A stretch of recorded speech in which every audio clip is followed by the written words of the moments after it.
Hi, I'm Ahmed Shahabuddin. Thanks for streaming into HuffPost Live. Now, you may remember in 2010 when a fierce national debate was sparked after plans to build an Islamic community 2 blocks from the site of Ground Zero was announced. At the time, protests said it would be, quote, a slap in the face to build it so close to where thousands were killed by Muslim extremists. Of course, there were also those that rallied to support the community center, citing freedom of religion, among other things. But it's not just Lower Manhattan that is sparking controversy around this.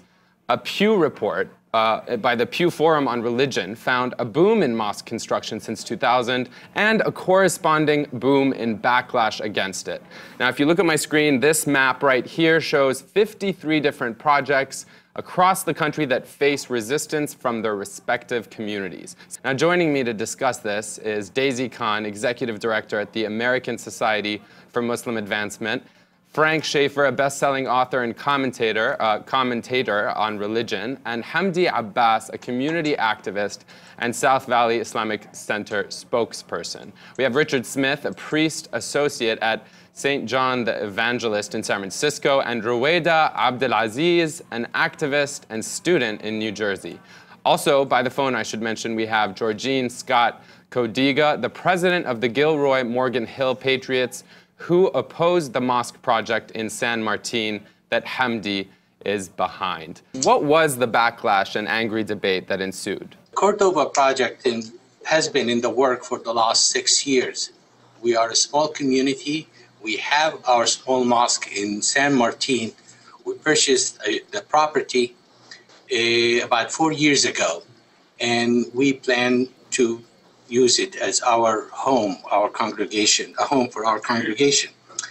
In 2007, when we started putting the plan together, and we've been attacked from the right and the left, trying to establish our home, we picked up the name Al Cordoba Center for what it represents during that time for the city in Spain. It represents how Christian, Jews, and Muslim can work together and take Europe from the Dark Ages to what it is today. And that's why we picked up the name. We have no relationship to the mosque in Ground Zero other than being a Muslim. Is the reason that many in the community, and your group in particular, don't want this mosque to be built about the contamination of groundwater and so on and so forth?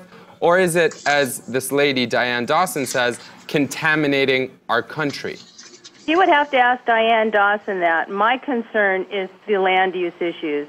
And I don't like being called an Islamophobe for bringing up valid concerns. Part of the concerns that our group has is that San Martin is located in a rural area that has its own set of land use codes. And I understand that Mr. Abbas has and wants to build a mosque there and says that they want the same rights as every other church. Well, if you want the same rights, I would say go build where in a community or in an area that doesn't have certain land use codes that violate. I grew up in the religious right and left it and wrote a book called Crazy for God to sort of describe where I came from. I happen to have also grown up in Switzerland and gone to school in England, so I have a little more of a perspective perhaps than people who are just focusing on Islam in the United States and mosque construction, and I bring that to this discussion.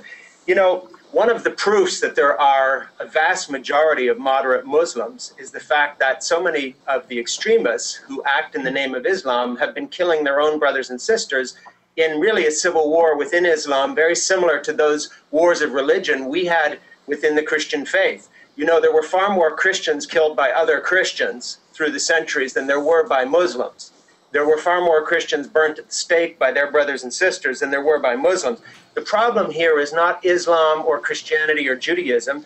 It is intolerance and ignorance versus usual majorities of people who want to live in peace with others. What is really going on in this country right now is, there's a lot of polarization.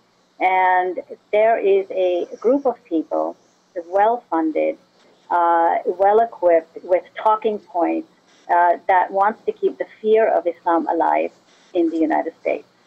And we don't know what their agenda is and for what reason. And this is why every time a mosque or a community center like ours, which wasn't even a mosque and nor was it at ground zero, it was really a multi-faith community center. That is why we called it the Court of the House, which was meant to heal the community from the tragic event of 9/11. She's right on. I grew up Roman Catholic, and I remember some of the older folks in the community telling the story about the day that the Klan rode on horses into the playground of a Catholic school in town. And all the nuns had to rush the kids into the building to protect them from the bullwhips and being stampeded by these Klansmen. The fear of many Americans at the time was that these Roman Catholics were going to undo our way of life. They were going to subvert our democracy. They were all nothing but ambassadors of the Pope who did his bidding. So yes, this is deja vu. We've seen this before, and it's been very tragic. I'm really ashamed of so many Christians who show this intolerance. You invited a man to educate your community about Islam, okay? He is not a Muslim.